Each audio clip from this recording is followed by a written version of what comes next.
Team USA basketball is gearing up for the 2016 Olympics, where we're going to defend yet another gold medal. I believe that we will win. We don't do that chant for basketball. We just dunk all over everybody. I know. In the entire When it comes to the NBA, you don't world. need to say, I believe. Yeah, I know we're going to win. We're like, I know that we are going to win.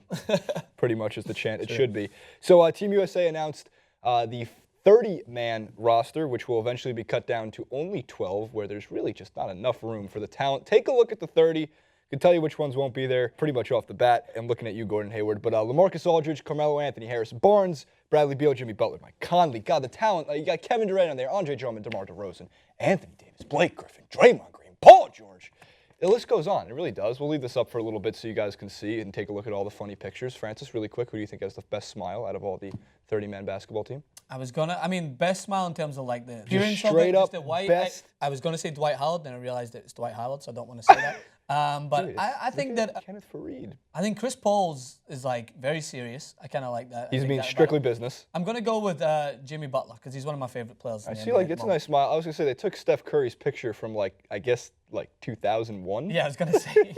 Well, that might be from yesterday because he doesn't look like he changed it. I think Steph Curry, that video of him as a kid, you probably just grow him a little bit and he still get that baby face. Yeah, I've always thought the bottom left Kawhi Leonard, so chill. Yeah, he's chilling. He's just chilling. But so, Francis, we were talking before the clip and you made some great points because there's a couple snubs, I would say, and it's tough because, again, there's only 12 men that make this roster, right? Yeah. And snubs include, that didn't even make the 30-man roster, Dwyane Wade, of course, Deron Williams, who was part of the 2012 Olympic gold medal team, and Damian Lillard. And you made a great point about Damian Lillard. Please elaborate. Well, I mean, it doesn't take an expert in the industry. I'm a huge fan of it now. I just really can't miss a game. But to see that the point guard position, I know you just mentioned it's not even called a point guard now. It's basically like a shooting guard. You're just a guard. You're just a guard who scores very highly. That's what happened. And that's through the players like Steph Curry. I think Chris Paul, I would say, and maybe Rajon Rondo, the only people who you could consider to be point guards. But with the high-scoring players like Steph Curry, like Wall, like Damian Lillard himself, it's too deep. It's so deep, and I feel bad for someone like Damian Lillard, who I've been watching for several years, and I love his story. I love how he came from lower divisions and worked his way into the National Basketball Association and has performed very well for Portland, showed loyalty to them as well. And I think that it's unfortunate for someone like that because, correct me if I'm wrong, in the years that I have watched it, it seems like the guard position at the moment is the deepest it's ever been. Yeah. You have so many phenomenal players in there who are able to add something to that position that is needed in the game now because of people like Steph Curry. Like if you're coming up against Golden State, you need your guard to be able to shoot because Steph Curry, when he's going to lay down 40 or how many points he can lay down a game, he's redefining what that position should be. And the only way to keep up with him is to add a guard like that yourself. And that's why you see players like John Wall play very well. That's why you see guys like Chris Paul starting to shoot a little bit more, even though his assist rate is phenomenal. Well, this clip is going up. We're shooting this on Tuesday. It's going to go up on Wednesday. But take Monday night's game, for example, against the Rockets, where Chris Paul was clutch as all hell in overtime. I mean, the Clippers gave up the lead. I was talking to but Dan when about he great from three. His shot looks great. Chris Paul, if he wanted to become more of a shoot-first point guard, he'd be right up there and leading. I think he'd be right up there in the top 10 league. I think there's something about Paul that he prides himself on how well he can assist, and I think he prides himself on that kind of old school point guard and how you look to provide first, and then you can shoot. Obviously, like I think Steve Nash was one of the best at doing so. One of the best at look at you. 3 points. Look at I love Steve Nash. Come on. Anyone who's even a fan of the sport loves he's not a Steve point Nash. guard. He's a point guard. Yeah, he's a point guard. Like Godzingas. Like Godzingas. But nice I mean, Godzingas should make the fourth. He can't. I was going to say, what are you going to say? You're going to give Let's go Latvia. Latvia, maybe. Regardless, I want to throw really quick to two awesome, I think, stats I found, or at least facts. One, the ACC regularly dominates the Olympics. Not surprising, considering who coaches in the ACC? Coach K of Duke. And who coaches Team USA basketball? Coach K. 33 selectees in the past 6-7 Olympic runs have been ACC players, actually when they made the NBA eligible for Olympic basketball. 33 ACC players taken. Out of this class alone, Chris Paul, Wake Forest. Technically, Syracuse is now part of the ACC, although it wasn't when Melo was at Syracuse in the Big East. But I wanted to also throw to the next graphic, because when you look at the 2012 Olympic roster, you're going to see there's not any room for a lot of these amazing NBA players, and that does mean Damian Lillard. This isn't going to change all that much. Tyson Chandler won't be there. Obviously, he didn't make the 30-man roster. Kevin Durant will be there. LeBron James will be there. Russell Westbrook will be there. So Deron leaves 2 open spots. Andre Iguodala arguably will leave 3. Kobe obviously leaves number 4 open. Kevin Love, a debatable, probably number 5. Harden will be there. Chris Paul will be there. Anthony Davis will be there. Carmelo Anthony will be there. There's really 5 open spots because you're not going to replace 7 of those other guys unless there's injury worries, unless severe worries for them in the offseason says, I don't want to play in the Olympics. I don't know who would want to do that. That's so un-American. It's disgusting.